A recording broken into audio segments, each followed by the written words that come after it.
نبی کریم صلی اللہ علیہ وسلم جب غسل فرماتے تو آپ پہلے اپنے دونوں ہاتھ دھوتے، پھر اسی طرح وضو کرتے جیسا نماز کے لیے آپ وضو کیا کرتے تھے۔ پھر پانی میں اپنی انگلیاں داخل فرماتے اور ان سے بالوں کی جڑوں کا خلال کرتے، پھر اپنے ہاتھوں سے 3 چلو سر پر ڈالتے، پھر تمام بدن پر پانی بہا لیتے۔ صحیح بخاری حدیث نمبر 248۔ حضرت میمونہ رضی اللہ تعالی عنہا نبی کریم صلی اللہ علیہ وسلم کی زوجہ مطہرہ نے بتلایا کہ نبی کریم صلی اللہ علیہ وسلم نے نماز کے وضو کی طرح ایک مرتبہ وضو کیا، البتہ پاؤں نہیں دھوئے، پھر اپنی شرمگاہ کو دھویا اور جہاں کہیں بھی نجاست لگ گئی تھی اس کو دھویا، پھر اپنے اوپر پانی بہا لیا، پھر پہلی جگہ سے ہٹ کر اپنے دونوں پاؤں کو دھویا۔ آپ کا غسل جنابت اسی طرح ہوا کرتا تھا۔ صحیح بخاری حدیث نمبر 249۔ حضرت عائشہ رضی اللہ تعالی عنہا نے بتلایا کہ میں اور نبی کریم صلی اللہ علیہ وسلم ایک ہی برتن میں غسل کیا کرتے تھے، اس برتن کو فرق کہا جاتا تھا۔ صحیح بخاری حدیث نمبر 250۔ ابو سلمہ اور حضرت عائشہ رضی اللہ تعالیٰ عنہ کے بھائی حضرت عائشہ رضی اللہ تعالیٰ عنہ کی خدمت میں گئے۔ ان کے بھائی نے نبی کریم صلی اللہ علیہ وسلم کے غسل کے بارے میں سوال کیا تو آپ نے سا جیسا ایک برتن منگوایا، پھر غسل کیا اور اپنے اوپر پانی بہایا۔ اس وقت ہمارے درمیان اور ان کے درمیان پردہ حائل تھا۔ صحیح بخاری حدیث نمبر 251۔ ابو جعفر محمد باقر نے بیان کیا کہ وہ اور ان کے والد جناب زین العابدین جابر بن عبداللہ کے پاس تھے اور کچھ اور لوگ بھی بیٹھے ہوئے تھے۔ ان لوگوں نے آپ سے غسل کے بارے میں پوچھا تو آپ نے فرمایا کہ 1 سا کافی ہے۔ اس پر ایک شخص بولا، یہ مجھے تو کافی نہ ہوگا۔ حضرت جابر رضی اللہ تعالیٰ عنہ نے فرمایا کہ یہ ان کے لیے کافی ہوتا تھا جن کے بال تم سے زیادہ تھے اور جو تم سے بہتر تھے، یعنی رسول اللہ صلی اللہ علیہ وسلم۔ پھر حضرت جابر رضی اللہ تعالیٰ عنہ نے صرف ایک کپڑا پہن کر ہمیں نماز پڑھائی۔ صحیح بخاری حدیث نمبر 252۔ نبی کریم صلی اللہ علیہ وسلم اور حضرت میمونہ رضی اللہ تعالیٰ عنہا ایک برتن میں غسل کر لیتے تھے۔ صحیح بخاری حدیث نمبر 253۔ رسول اللہ صلی اللہ علیہ وسلم نے فرمایا، میں تو اپنے سر پر 3 مرتبہ پانی بہاتا ہوں، اور آپ صلی اللہ علیہ وسلم نے اپنے دونوں ہاتھوں سے اشارہ کیا۔ صحیح بخاری حدیث نمبر 254۔ جابر بن عبداللہ رضی اللہ تعالی عنہ نے فرمایا کہ نبی اکرم صلی اللہ علیہ وسلم اپنے سر پر 3 مرتبہ پانی بہاتے تھے۔ صحیح بخاری حدیث نمبر 255۔ جابر بن عبداللہ نے بیان کیا کہ میرے پاس تمہارے چچا کے بیٹے، ان کے مراد حسن بن محمد ابن حنفیہ سے تھی، آئے۔ انہوں نے پوچھا کہ جنابت کے غسل کا کیا طریقہ ہے؟ میں نے کہا، نبی کریم صلی اللہ علیہ وسلم 3 چلو پانی لیتے اور ان کو اپنے سر پر بہاتے تھے، پھر اپنے تمام بدن پر پانی بہاتے تھے۔ حسن نے اس پر کہا کہ میں تو بہت بالوں والا آدمی ہوں۔ میں نے جواب دیا کہ نبی کریم صلی اللہ علیہ وسلم کے بال تم سے زیادہ تھے۔ صحیح بخاری حدیث نمبر 256۔ ام المومنین میمونہ رضی اللہ تعالی عنہا نے فرمایا کہ میں نے نبی کریم صلی اللہ علیہ وسلم کے لیے غسل کا پانی رکھا تو آپ نے اپنے ہاتھ 2 مرتبہ یا 3 مرتبہ دھوئے، پھر پانی اپنے بائیں ہاتھ میں لے کر اپنی شرمگاہ کو دھویا، پھر زمین پر ہاتھ رگڑا، اس کے بعد کلی کی اور ناک میں پانی ڈالا اور اپنے چہرے اور ہاتھوں کو دھویا، پھر اپنے سارے بدن پر پانی بہا لیا اور اپنی جگہ سے ہٹ کر دونوں پاؤں دھوئے۔ صحیح بخاری حدیث نمبر 257۔ نبی کریم صلی اللہ علیہ وسلم جب غسل جنابت کرنا چاہتے تو حلاب کی طرح ایک چیز منگاتے، پھر پانی کا چلو اپنے ہاتھ میں لیتے اور سر کے داہنے حصے سے غسل کی ابتدا کرتے، پھر بائیں حصے کا غسل کرتے، پھر اپنے دونوں ہاتھوں کو سر کے بیچ میں لگاتے تھے۔ صحیح بخاری حدیث نمبر 258۔ ام المومنین میمونہ رضی اللہ تعالی عنہا نے بیان فرمایا کہ میں نے نبی اکرم صلی اللہ علیہ وسلم کے لیے غسل کا پانی رکھا تو پہلے آپ نے پانی کو دائیں ہاتھ سے بائیں پر گرایا، اس طرح اپنے دونوں ہاتھوں کو دھویا، پھر اپنی شرمگاہ کو دھویا، پھر اپنے ہاتھ کو زمین پر رگڑ کر اسے مٹی سے ملا اور دھویا، پھر کلی کی اور ناک میں پانی ڈالا، پھر اپنے چہرے کو دھویا اور اپنے سر پر پانی بہایا، پھر ایک طرف ہو کر دونوں پاؤں دھوئے، پھر آپ کو رومال دیا گیا لیکن آپ نے اس سے پانی کو خشک نہیں کیا۔ صحیح بخاری حدیث نمبر 259۔ نبی کریم صلی اللہ علیہ وسلم نے غسل جنابت کیا تو پہلے اپنی شرمگاہ کو اپنے ہاتھ سے دھویا، پھر ہاتھ کو دیوار پر رگڑ کر دھویا، پھر نماز کی طرح وضو کیا، اور جب آپ اپنے غسل سے فارغ ہو گئے تو دونوں پاؤں دھوئے۔ صحیح بخاری حدیث نمبر 260۔ حضرت عائشہ رضی اللہ تعالی عنہا نے فرمایا کہ میں اور نبی کریم صلی اللہ علیہ وسلم ایک برتن میں اس طرح غسل کرتے تھے کہ ہمارے ہاتھ باری باری اس میں پڑتے تھے۔ صحیح بخاری حدیث نمبر 261۔ حضرت عائشہ رضی اللہ تعالی عنہا نے فرمایا کہ جب رسول اللہ صلی اللہ علیہ وسلم غسل جنابت فرماتے تو پہلے اپنا ہاتھ دھوتے۔ صحیح بخاری حدیث نمبر 262۔ حضرت عائشہ رضی اللہ تعالی عنہا نے کہا کہ میں اور نبی کریم صلی اللہ علیہ وسلم دونوں مل کر ایک ہی برتن میں غسل جنابت کرتے تھے۔ صحیح بخاری حدیث نمبر 263۔ نبی کریم صلی اللہ علیہ وسلم اور آپ کی کوئی زوجہ مطہرہ ایک برتن میں غسل کرتے تھے۔ صحیح بخاری حدیث نمبر 264۔ میمونہ بنت حارث رضی اللہ تعالی عنہا نے کہا کہ میں نے حضرت صلی اللہ علیہ وسلم کے لیے غسل کا پانی رکھا اور پردہ کر دیا۔ آپ نے پہلے غسل میں اپنے ہاتھ پر پانی ڈالا اور اسے 1 یا 2 بار دھویا۔ سلیمان اعمش کہتے ہیں کہ مجھے یاد نہیں راوی سالم بن ابی الجعد نے تیسری بار کا بھی ذکر کیا یا نہیں۔ پھر دائیں ہاتھ سے بائیں پر پانی ڈالا اور شرمگاہ دھوئی، پھر اپنے ہاتھ کو زمین پر یا دیوار پر رگڑا، پھر کلی کی اور ناک میں پانی ڈالا اور چہرے اور ہاتھوں کو دھویا اور سر کو دھویا، پھر سارے بدن پر پانی بہایا، پھر ایک طرف سے رکھ کر دونوں پاؤں دھوئے۔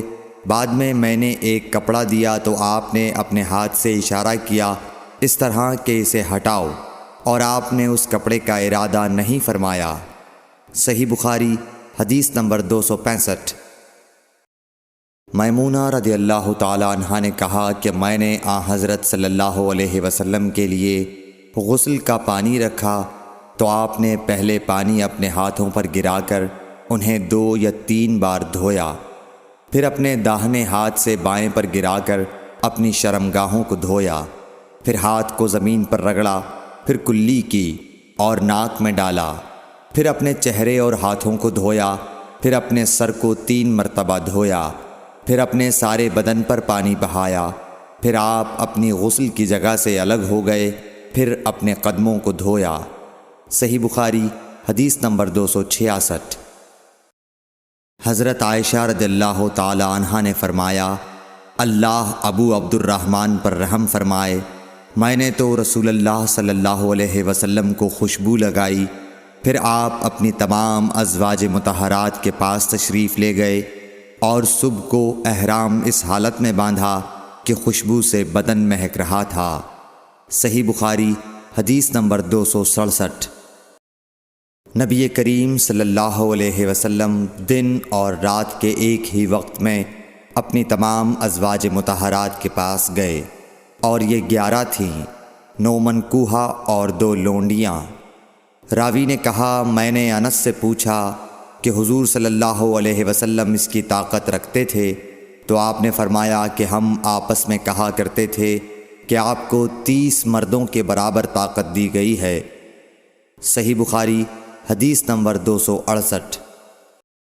حضرت علی رضی اللہ تعالی عنہ نے فرمایا کہ مجھے مزید بکثرت آتی تھی، چونکہ میرے گھر میں نبی کریم صلی اللہ علیہ وسلم کی صاحبزادی حضرت فاطمۃ الزہرا رضی اللہ تعالی عنہا تھیں، اس لیے میں نے ایک شخص مقداد بن اسود اپنے شاگرد سے کہا کہ وہ آپ صلی اللہ علیہ وسلم سے اس کے متعلق مسئلہ معلوم کریں۔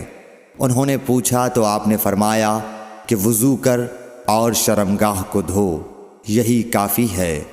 صحیح بخاری حدیث نمبر 269۔ حضرت عائشہ رضی اللہ تعالی عنہ نے فرمایا میں نے خود نبی صلی اللہ علیہ وسلم کو خوشبو لگائی، پھر آپ اپنی تمام ازواج کے پاس گئے اور اس کے بعد احرام باندھا۔ صحیح بخاری حدیث نمبر 270۔ حضرت عائشہ رضی اللہ تعالی عنہا نے فرمایا گویا کہ میں حضرت صلی اللہ علیہ وسلم کی مانگ میں خوشبو کی چمک دیکھ رہی ہوں، اس حال میں کہ آپ احرام باندھے ہوئے ہیں۔ صحیح بخاری حدیث نمبر 271۔ ام المومنین حضرت عائشہ صدیقہ رضی اللہ عنہا نے فرمایا کہ رسول کریم صلی اللہ علیہ وسلم جنابت کا غسل کرتے تو پہلے اپنے ہاتھوں کو دھوتے اور نماز کی طرح وضو کرتے، پھر اپنے ہاتھوں سے اپنے بالوں کا خلال کرتے، اور جب یقین کر لیتے کہ جسم تر ہو گیا ہے تو 3 مرتبہ اس پر پانی بہاتے، پھر تمام بدن کا غسل کرتے۔ صحیح بخاری حدیث نمبر 272۔ حضرت عائشہ رضی اللہ تعالی عنہا نے فرمایا کہ میں اور رسول کریم صلی اللہ علیہ وسلم ایک برتن میں غسل کرتے تھے، ہم دونوں اس سے چلو بھر بھر کر پانی لیتے تھے۔ صحیح بخاری حدیث نمبر 273۔ ام المومنین حضرت میمونہ رضی اللہ عنہا نے فرمایا کہ رسول اللہ صلی اللہ علیہ وسلم نے غسل جنابت کے لیے پانی رکھا، پھر آپ نے پہلے 2 یا 3 مرتبہ اپنے دائیں ہاتھ سے بائیں ہاتھ پر پانی ڈالا، پھر شرمگاہ دھوئی، پھر ہاتھ کو زمین پر یا دیوار پر 2 یا 3 بار رگڑا، پھر کلی کی اور ناک میں ڈالا اور اپنے چہرے اور بازوؤں کو دھویا، پھر سر پر پانی بہایا اور سارے بدن کا غسل کیا، پھر اپنی جگہ سے سرک کر پاؤں دھوئے۔ حضرت میمونہ رضی اللہ عنہا نے فرمایا کہ میں ایک کپڑا لائی تو آپ نے اسے نہیں لیا اور ہاتھوں ہی سے پانی جھاڑنے لگے۔ صحیح بخاری حدیث نمبر 274۔ حضرت ابو ہریرہ رضی اللہ تعالی عنہ سے روایت ہے کہ نماز کی تکبیر ہوئی اور صفیں برابر ہو گئیں، لوگ کھڑے تھے کہ رسول کریم صلی اللہ علیہ وسلم اپنے حجرے سے ہماری طرف تشریف لائے۔ جب آپ مصلی پر کھڑے ہو چکے تو یاد آیا کہ آپ جنبی ہیں، پس آپ نے ہم سے فرمایا کہ اپنی جگہ کھڑے رہو، اور آپ واپس چلے گئے۔ پھر آپ نے غسل کیا اور واپس ہماری طرف تشریف لائے تو سر سے پانی کے قطرے ٹپک رہے تھے۔ آپ نے نماز کے لیے تکبیر کہی اور ہم نے آپ کے ساتھ نماز ادا کی۔ صحیح بخاری حدیث نمبر 275۔ حضرت میمونہ رضی اللہ عنہا نے فرمایا کہ میں نے نبی صلی اللہ علیہ وسلم کے لیے غسل کا پانی رکھا اور ایک کپڑے سے پردہ کر دیا۔ پہلے آپ نے اپنے دونوں ہاتھوں پر پانی ڈالا اور انہیں دھویا، پھر اپنے داہنے ہاتھ سے بائیں ہاتھ میں پانی لیا اور شرمگاہ دھوئی، پھر ہاتھ کو زمین پر مارا اور دھویا، پھر کلی کی اور ناک میں پانی ڈالا اور چہرے اور بازو دھوئے، پھر سر پر پانی بہایا اور سارے بدن کا غسل کیا۔ اس کے بعد آپ مقام غسل سے ایک طرف ہو گئے، پھر دونوں پاؤں دھوئے۔ اس کے بعد میں نے آپ کو ایک کپڑا دینا چاہا تو آپ نے اسے نہیں لیا اور آپ ہاتھوں سے پانی جھاڑنے لگے۔ صحیح بخاری حدیث نمبر 276۔ حضرت عائشہ رضی اللہ تعالی عنہا نے فرمایا کہ ہم ازواج مطہرات میں سے کسی کو اگر جنابت لاحق ہوتی تو وہ ہاتھوں میں پانی لے کر سر پر 3 مرتبہ ڈالتیں، پھر ہاتھ میں پانی لے کر سر کے داہنے حصے کا غسل کرتیں اور دوسرے ہاتھ سے بائیں حصے کا غسل کرتیں۔ صحیح بخاری حدیث نمبر 277۔ نبی کریم صلی اللہ علیہ وسلم نے فرمایا، بنی اسرائیل ننگے ہو کر اس طرح نہاتے تھے کہ ایک شخص دوسرے کو دیکھتا، لیکن حضرت موسیٰ تنہا پردے سے غسل فرماتے۔ اس پر انہوں نے کہا کہ بخدا موسیٰ کو ہمارے ساتھ غسل کرنے میں صرف یہ چیز مانے ہے کہ آپ کے خصیے بڑھے ہوئے ہیں۔ ایک مرتبہ موسیٰ علیہ السلام غسل کرنے لگے اور آپ نے کپڑوں کو ایک پتھر پر رکھ دیا۔ اتنے میں پتھر کپڑوں کو لے بھاگا اور موسیٰ بھی اس کے پیچھے بڑی تیزی سے دوڑے۔ آپ کہتے جاتے تھے، اے پتھر میرا کپڑا دے، اے پتھر میرا کپڑا دے۔ اس عرصے میں بنی اسرائیل نے موسیٰ علیہ السلام کو ننگا دیکھ لیا اور کہنے لگے کہ بخدا موسیٰ کو کوئی بیماری نہیں، اور موسیٰ علیہ السلام نے کپڑا لیا اور پتھر کو مارنے لگے۔ ابو ہریرہ رضی اللہ تعالیٰ عنہ نے کہا کہ بخدا اس پتھر پر 6 یا 7 مار کے نشان باقی ہیں۔ صحیح بخاری حدیث نمبر 278۔ نبی کریم صلی اللہ علیہ وسلم نے فرمایا، ایک بار ایوب علیہ السلام ننگے غسل فرما رہے تھے کہ سونے کی ٹڈیاں آپ پر گرنے لگیں۔ حضرت ایوب علیہ السلام انہیں اپنے کپڑے میں سمیٹنے لگے۔ اتنے میں ان کے رب نے انہیں پکارا کہ اے ایوب، کیا میں نے تمہیں اس چیز سے بے نیاز نہیں کر دیا جسے تم دیکھ رہے ہو؟ ایوب علیہ السلام نے جواب دیا، ہاں تیری بزرگی کی قسم، لیکن تیری برکت سے میرے لیے بے نیازی کیوں کر ممکن ہے۔ صحیح بخاری حدیث نمبر 279۔ ام ہانی بنت ابی طالب کو یہ کہتے سنا کہ میں فتح مکہ کے دن رسول اللہ صلی اللہ علیہ وسلم کی خدمت میں حاضر ہوئی تو میں نے دیکھا کہ آپ غسل فرما رہے ہیں اور فاطمہ رضی اللہ تعالیٰ عنہ نے پردہ کر رکھا ہے۔ نبی اکرم صلی اللہ علیہ وسلم نے پوچھا، یہ کون ہیں؟ میں نے عرض کیا کہ میں ام ہانی ہوں۔ صحیح بخاری حدیث نمبر 280۔ حضرت میمونہ رضی اللہ تعالی عنہا نے کہا، جب نبی کریم صلی اللہ علیہ وسلم غسل جنابت فرما رہے تھے میں نے آپ کا پردہ کیا تھا تو آپ نے پہلے اپنے ہاتھ دھوئے، پھر داہنے ہاتھ سے بائیں پر پانی بہایا اور شرمگاہ دھوئی اور جو کچھ اس میں لگ گیا تھا اسے دھویا، پھر ہاتھ کو زمین یا دیوار پر رگڑ کر دھویا، پھر نماز کی طرح وضو کیا پاؤں کے علاوہ، پھر پانی اپنے سارے بدن پر بہایا اور اس جگہ سے ہٹ کر دونوں قدموں کو دھویا۔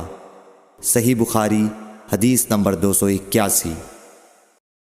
ام المومنین ام سلمہ رضی اللہ تعالی عنہ نے فرمایا کہ ام سلیم ابو طلحہ رضی اللہ عنہ کی عورت رسول اللہ صلی اللہ علیہ وسلم کی خدمت میں حاضر ہوئیں اور کہا کہ اللہ تعالی حق سے حیا نہیں کرتا، کیا عورت پر بھی جب کہ اسے احتلام ہو غسل واجب ہو جاتا ہے؟ تو رسول اللہ صلی اللہ علیہ وسلم نے فرمایا، ہاں اگر اپنی منی کا پانی دیکھے تو اسے بھی غسل کرنا ہوگا۔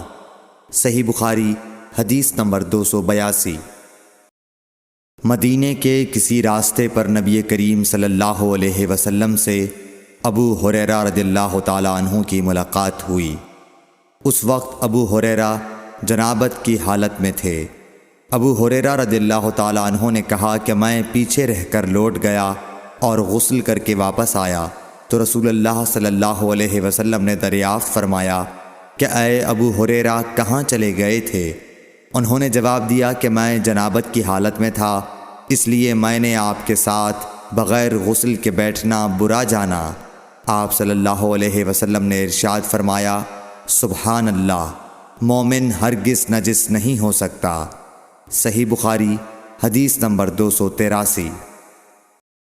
نبی صلی اللہ علیہ وسلم اپنی تمام ازواج کے پاس ایک ہی رات میں تشریف لے گئے۔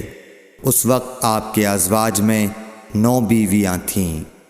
صحیح بخاری حدیث نمبر 284۔ ابو ہریرہ رضی اللہ تعالی عنہ نے کہا کہ میری ملاقات رسول اللہ صلی اللہ علیہ وسلم سے ہوئی اس وقت میں جنبی تھا، آپ نے میرا ہاتھ پکڑ لیا اور میں آپ کے ساتھ چلنے لگا۔ آخر آپ ایک جگہ بیٹھ گئے اور میں آہستہ سے اپنے گھر آیا اور غسل کر کے حاضر خدمت ہوا۔ آپ ابھی بیٹھے ہوئے تھے۔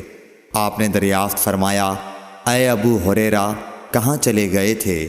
میں نے واقعہ بیان کیا تو آپ صلی اللہ علیہ وسلم نے فرمایا، سبحان اللہ، مومن تو نجس نہیں ہوتا۔ صحیح بخاری حدیث نمبر 285۔ ہم سے ابو نعیم نے بیان کیا، کہا ہم سے حشام اور شیبان نے، وہ یحییٰ سے، وہ ابو سلمہ سے، کہا میں نے عائشہ رضی اللہ تعالی عنہا سے پوچھا کہ کیا نبی کریم صلی اللہ علیہ وسلم جنابت کی حالت میں گھر میں سوتے تھے؟ کہا ہاں، لیکن وضو کر لیتے تھے۔ صحیح بخاری حدیث نمبر 286۔ عمر بن خطاب رضی اللہ تعالی عنہ نے رسول اللہ صلی اللہ علیہ وسلم سے پوچھا کہ کیا ہم میں سے کوئی جنابت کی حالت میں سو سکتا ہے؟ فرمایا ہاں، وضو کر کے جنابت کی حالت میں بھی سو سکتے ہو۔ صحیح بخاری حدیث نمبر 287۔ حضرت عائشہ رضی اللہ تعالی عنہا نے فرمایا کہ نبی کریم صلی اللہ علیہ وسلم جب جنابت کی حالت میں ہوتے اور سونے کا ارادہ کرتے تو شرمگاہ کو دھو لیتے اور نماز کی طرح وضو کرتے۔ صحیح بخاری حدیث نمبر 288۔ حضرت عمر رضی اللہ تعالی عنہ نے نبی کریم صلی اللہ علیہ وسلم سے دریافت کیا کہ کیا ہم جنابت کی حالت میں سو سکتے ہیں؟ آپ نے فرمایا ہاں، لیکن وضو کر کے۔ صحیح بخاری حدیث نمبر 289۔ حضرت عمر رضی اللہ تعالی عنہ نے رسول اللہ صلی اللہ علیہ وسلم سے عرض کی کہ رات میں انہیں غسل کی ضرورت ہو جایا کرتی ہے۔ رسول اللہ صلی اللہ علیہ وسلم نے فرمایا کہ وضو کر لیا کر اور شرمگاہ کو دھو کر سو جا۔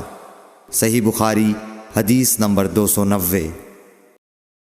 نبی کریم صلی اللہ علیہ وسلم نے فرمایا کہ جب مرد عورت کے چہار زانوں میں بیٹھ گیا اور اس کے ساتھ جماع کے لیے کوشش کی تو غسل واجب ہو گیا۔ صحیح بخاری حدیث نمبر 291۔ حضرت عثمان بن عفان رضی اللہ تعالی عنہ سے پوچھا گیا کہ مرد اپنی بیوی سے ہم بستر ہوا لیکن انزال نہیں ہوا تو وہ کیا کرے؟ حضرت عثمان رضی اللہ تعالی عنہ نے فرمایا کہ نماز کی طرح وضو کر لے اور ذکر کو دھو لے۔ اور حضرت عثمان رضی اللہ تعالی عنہ نے فرمایا کہ میں نے رسول اللہ صلی اللہ علیہ وسلم سے یہ بات سنی ہے۔ صحیح بخاری حدیث نمبر 292۔ ابی بن کعب نے پوچھا، یا رسول اللہ صلی اللہ علیہ وسلم، جب مرد عورت سے جماع کرے اور انزال نہ ہو تو کیا کرے؟ آپ نے فرمایا، عورت سے جو کچھ اسے لگ گیا اسے دھو لے، پھر وضو کرے اور نماز پڑھے۔ صحیح بخاری حدیث نمبر 293۔ حضرت عائشہ رضی اللہ تعالی عنہ فرماتی ہیں کہ ہم حج کے ارادے سے نکلے۔ جب ہم مقام صرف میں پہنچے تو میں حائضہ ہو گئی اور اس رنج میں رونے لگی کہ رسول اللہ صلی اللہ علیہ وسلم تشریف لائے۔ آپ نے پوچھا، تمہیں کیا ہو گیا ہے؟ کیا حائضہ ہو گئی ہو؟ میں نے کہا ہاں۔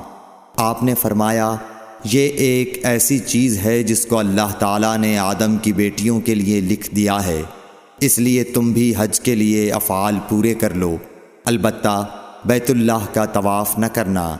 حضرت عائشہ رضی اللہ تعالی عنہا نے فرمایا کہ رسول اللہ صلی اللہ علیہ وسلم نے اپنی بیویوں کی طرف سے ایک گائے کی قربانی کی۔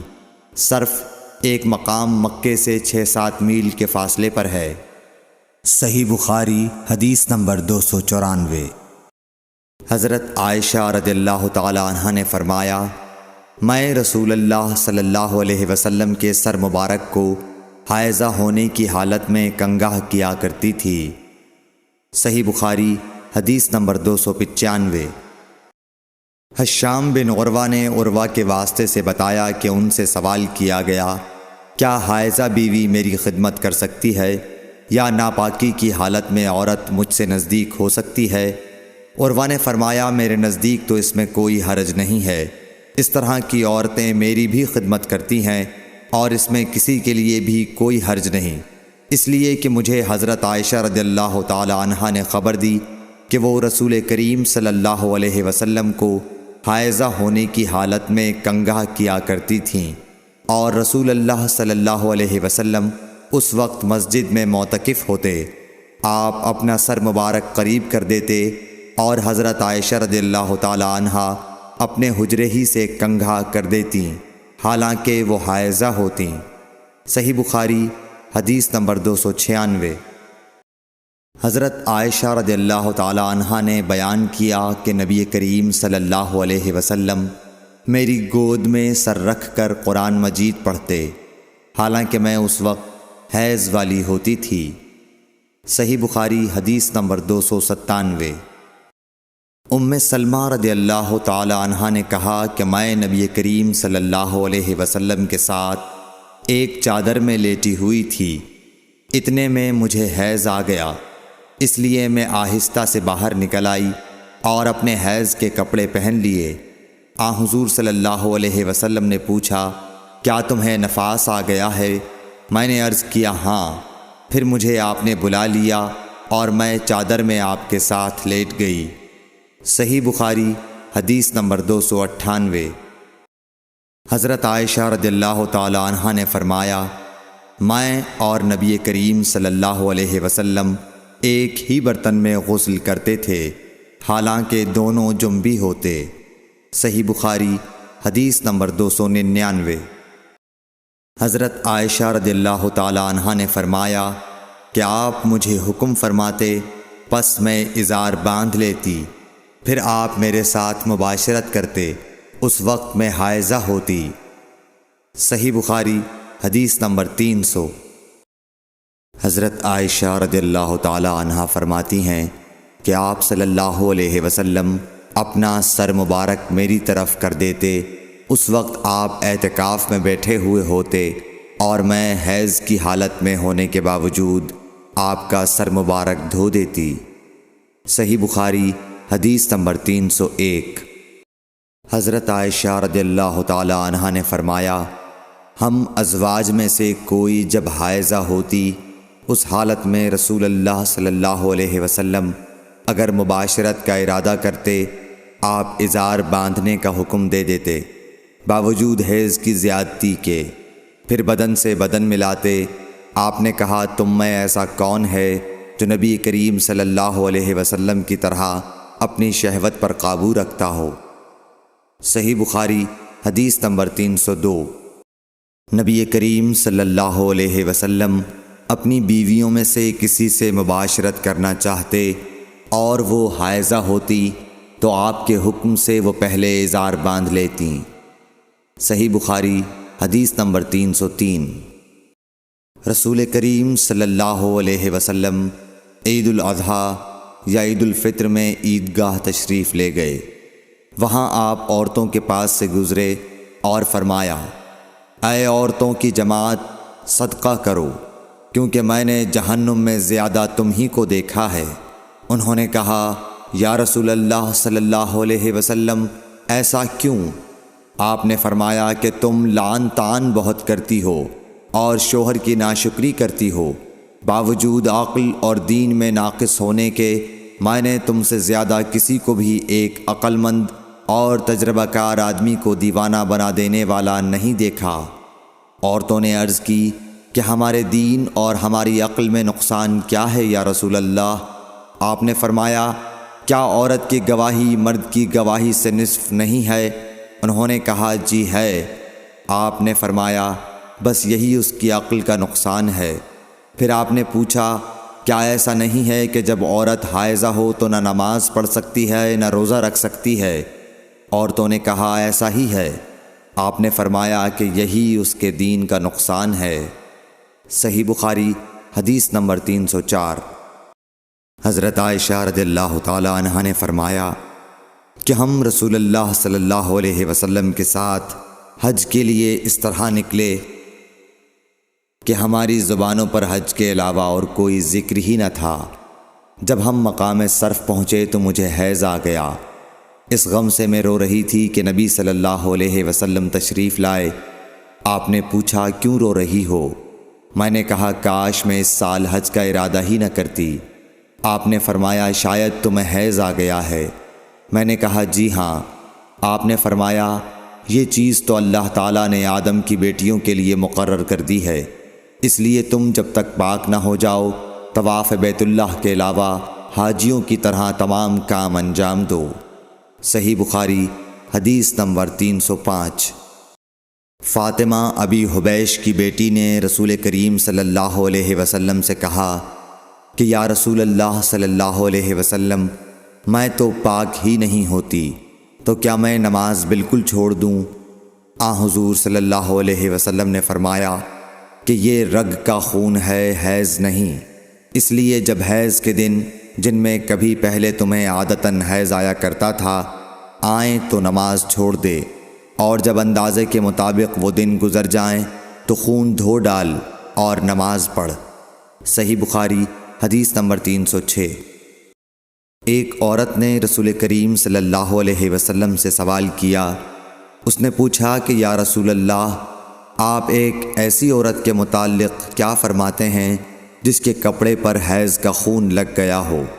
تو رسول اللہ صلی اللہ علیہ وسلم نے فرمایا کہ اگر کسی عورت کے کپڑے پر حیض کا خون لگ جائے تو چاہیے کہ اسے رگڑ ڈالے، اس کے بعد اسے پانی سے دھوئے، پھر اس کپڑے میں نماز پڑھ لے۔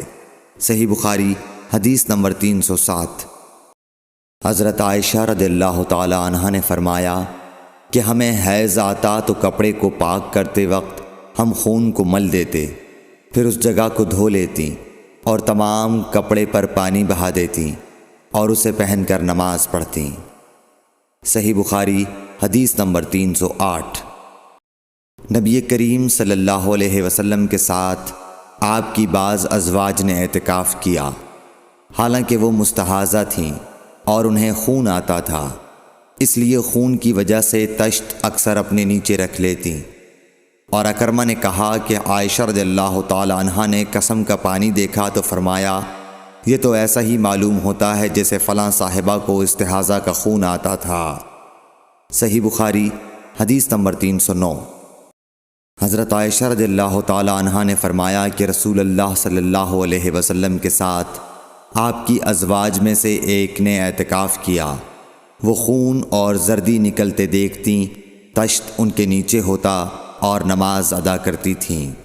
صحیح بخاری حدیث نمبر 310۔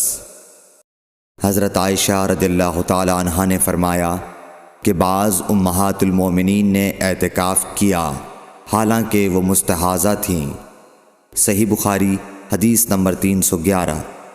عبداللہ بن ابی نجیح نے مجاہد سے کہا کہ حضرت عائشہ رضی اللہ تعالی عنہا نے فرمایا کہ ہمارے پاس صرف ایک کپڑا ہوتا تھا جسے ہم حیض کے وقت پہنتی تھیں، جب اس میں خون لگ جاتا تو اس پر تھوک ڈال لیتی اور پھر اسے ناخنوں سے مسل دیتی۔ صحیح بخاری حدیث نمبر 312۔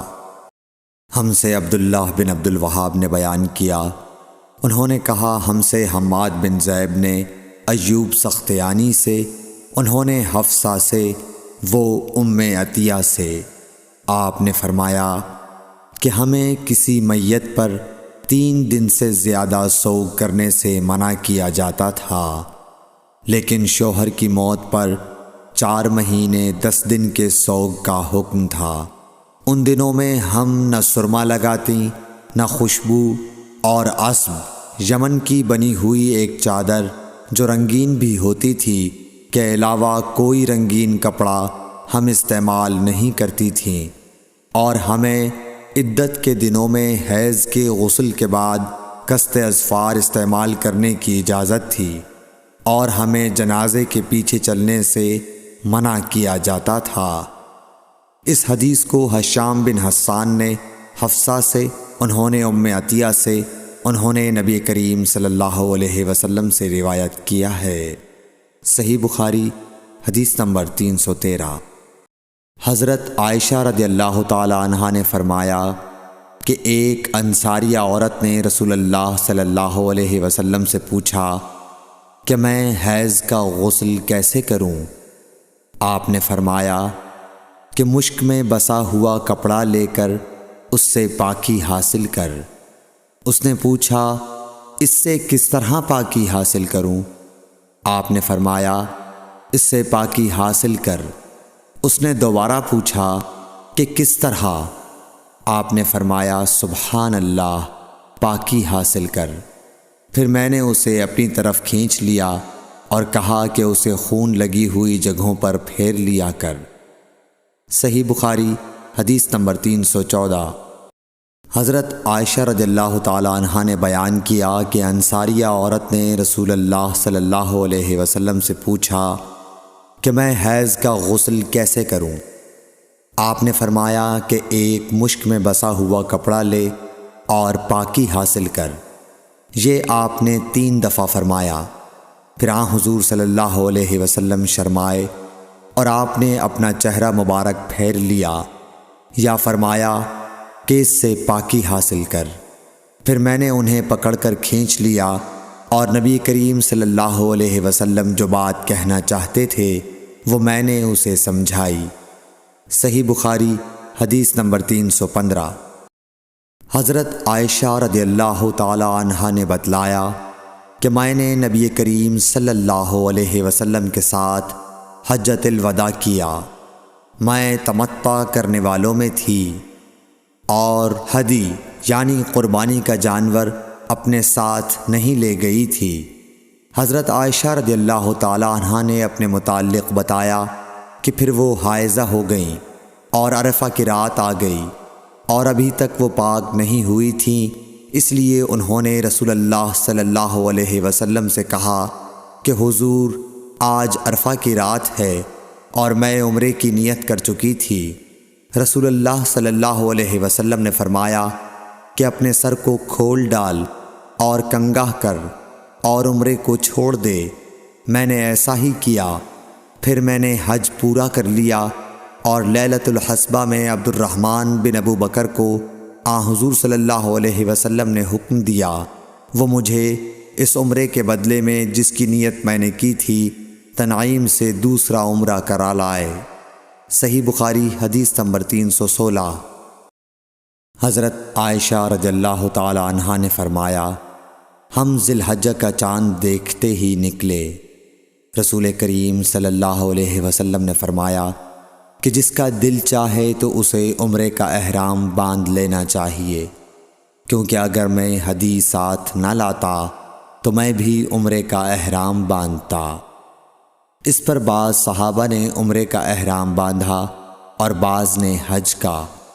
میں بھی ان لوگوں میں سے تھی جنہوں نے عمرے کا احرام باندھا تھا، مگر عرفہ کا دن آ گیا اور میں حیض کی حالت میں تھی۔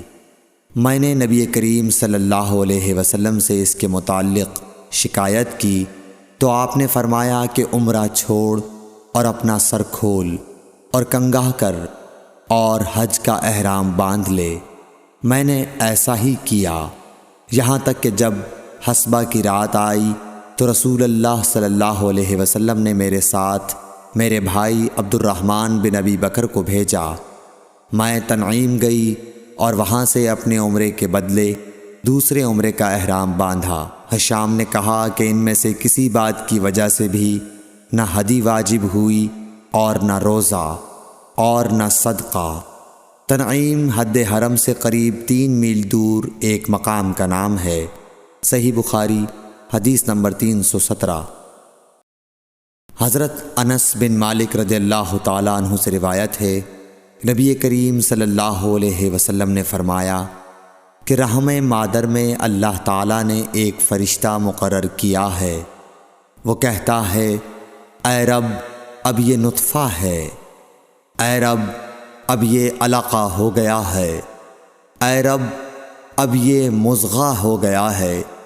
پھر جب خدا چاہتا ہے کہ اس کی خلقت پوری کرے تو کہتا ہے کہ مذکر یا مؤنث، بدبخت یا نیک بخت، روزی کتنی مقدر ہے اور عمر کتنی، پس ماں کے پیٹ ہی میں یہ تمام باتیں فرشتہ لکھ دیتا ہے۔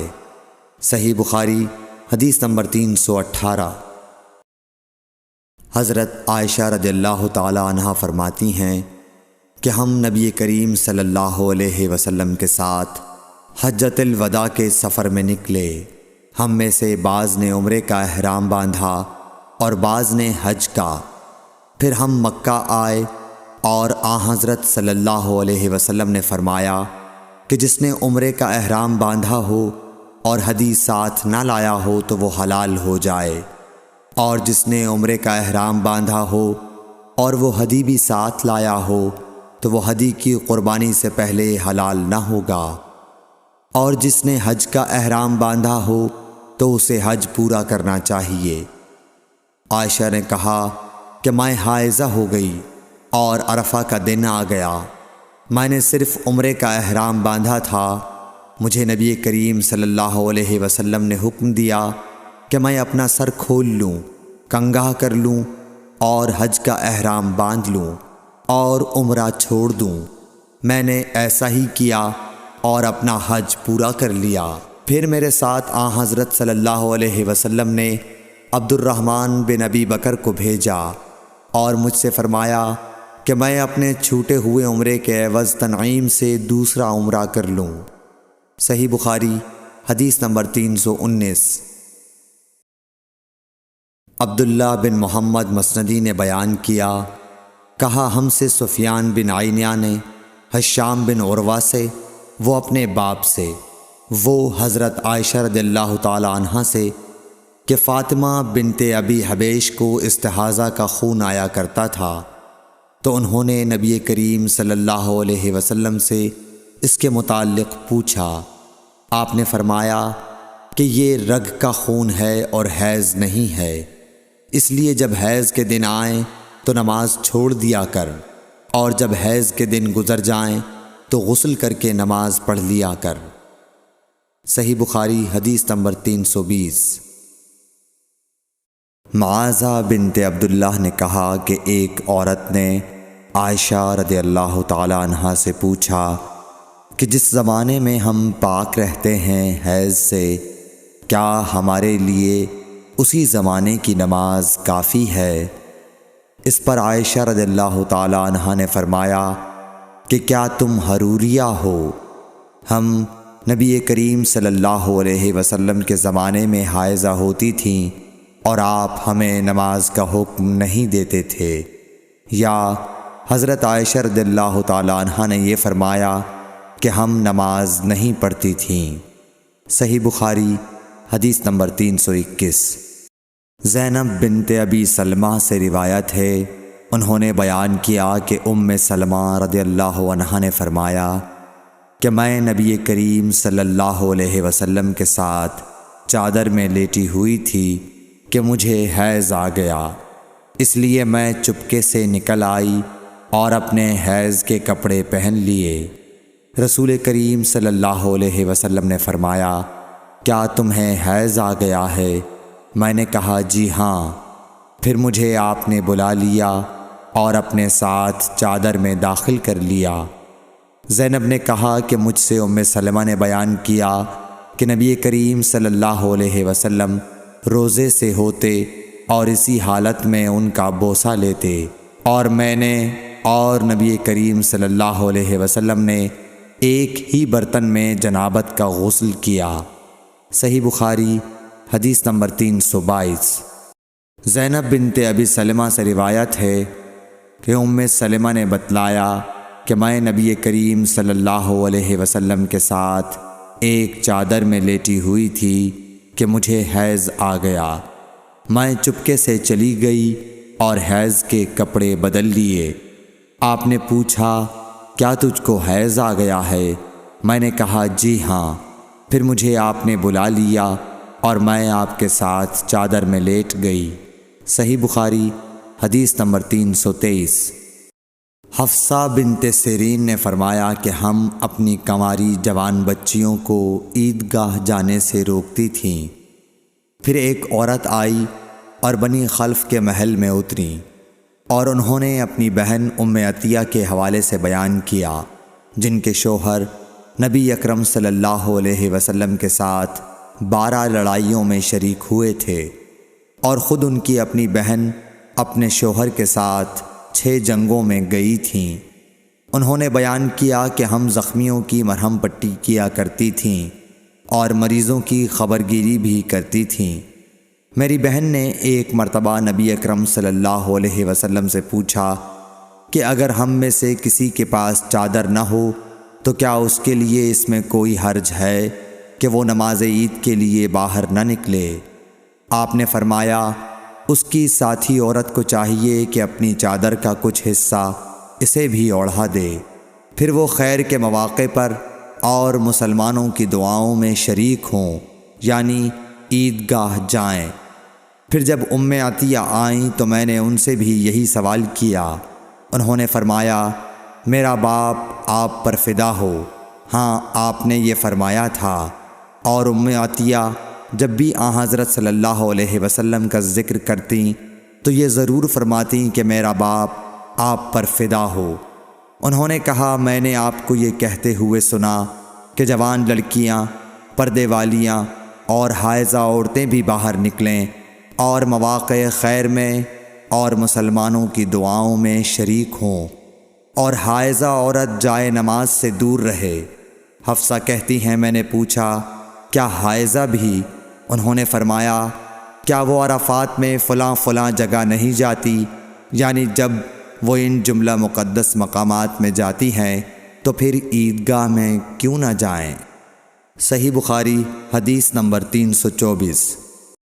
حشام بن عروہ نے کہا کہ مجھے میرے والد نے حضرت عائشہ رضی اللہ تعالی عنہا کے واسطے سے خبر دی کہ فاطمہ بنت ابی حبیش رضی اللہ عنہا نے نبی صلی اللہ علیہ وسلم سے پوچھا کہ مجھے استحاضہ کا خون آتا ہے اور میں پاک نہیں ہو پاتی، تو کیا میں نماز چھوڑ دیا کروں؟ آپ صلی اللہ علیہ وسلم نے فرمایا، نہیں، یہ تو ایک رگ کا خون ہے، ہاں اتنے دنوں میں نماز ضرور چھوڑ دیا کرو کہ جن میں اس بیماری سے پہلے تمہیں حیض آیا کرتا تھا، پھر غسل کر کے نماز پڑھا کر۔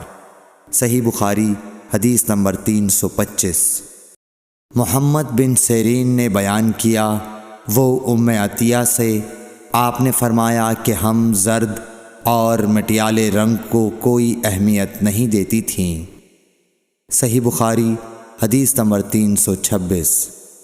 حضرت عائشہ رضی اللہ تعالی عنہا سے، جو حضرت صلی اللہ علیہ وسلم کی بیوی ہیں، روایت ہے کہ حبیبہ 7 سال تک مستحاضہ رہیں۔ انہوں نے نبی کریم صلی اللہ علیہ وسلم سے اس کے بارے میں پوچھا تو آپ صلی اللہ علیہ وسلم نے انہیں غسل کرنے کا حکم دیا اور فرمایا کہ یہ رگ کی وجہ سے بیماری ہے، پس حبیبہ ہر نماز کے لیے غسل کرتی تھیں۔ صحیح بخاری حدیث نمبر 327۔ حضرت عائشہ رضی اللہ تعالی عنہا سے روایت ہے کہ انہوں نے رسول کریم صلی اللہ علیہ وسلم سے کہا کہ حضور، صفیہ بنت حی کو حج میں حیض آ گیا۔ رسول اللہ صلی اللہ علیہ وسلم نے فرمایا، شاید کہ وہ ہمیں روکیں گی، کیا انہوں نے تمہارے ساتھ طواف زیارت نہیں کیا؟ عورتوں نے جواب دیا کہ کر لیا ہے۔ آپ نے اس پر فرمایا کہ پھر نکلو۔ صحیح بخاری حدیث نمبر 328۔ حضرت عائشہ رضی اللہ تعالی عنہا فرماتی ہیں کہ نبی کریم صلی اللہ علیہ وسلم نے فرمایا کہ جب حیض کا زمانہ آئے تو نماز چھوڑ دے، اور جب یہ زمانہ گزر جائے تو خون کو دھو اور نماز پڑھ۔ صحیح بخاری حدیث نمبر 331۔ سمرہ بنت جندب سے روایت ہے کہ ایک عورت کعب زچگی میں مر گئی تو حضور صلی اللہ علیہ وسلم نے ان کی نماز جنازہ پڑھی۔ اس وقت آپ ان کے جسم کے وسط میں کھڑے ہوئے۔ صحیح بخاری حدیث نمبر 332۔ عبداللہ بن شداد نے کہا کہ میں نے اپنی خالہ میمونہ رضی اللہ تعالی عنہا سے جو نبی کریم صلی اللہ علیہ وسلم کی زوجہ مطہرہ تھیں، سنا کہ میں حائضہ ہوتی تو نماز نہیں پڑھتی تھی، اور یہ کہ آپ رسول اللہ صلی اللہ علیہ وسلم کے گھر میں نماز پڑھنے کی جگہ کے قریب لیٹی ہوتی تھیں، اور یہ کہ آپ رسول اللہ صلی اللہ علیہ وسلم کے گھر میں نماز پڑھنے کی جگہ کے قریب لیٹی ہوتی تھیں۔ آپ نماز اپنی چٹائی پر پڑھتے، جب آپ سجدہ کرتے تو آپ کے کپڑے کا کوئی حصہ مجھ سے لگ جاتا تھا۔ صحیح بخاری حدیث نمبر 333۔